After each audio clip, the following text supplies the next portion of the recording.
উক্ত আয়াতের আলোচ্য বিষয়ে বর্ণিত আছে ফরজ হুকুম আহকাম সম্পর্কিত বিষয়। এই বিষয় নিয়ে আয়াত ও হাদিসের আলোকে ইনশাআল্লাহ আলোচনা করব।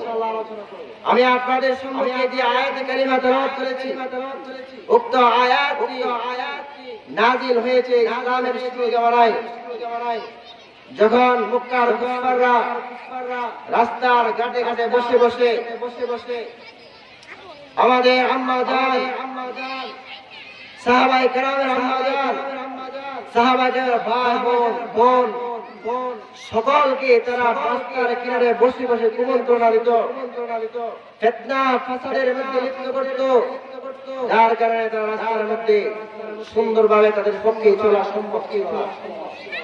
নিরাপদে কোনো বোন রাস্তা দিয়ে হাঁটে যাবে এমন কোনো অবস্থা ছিল না।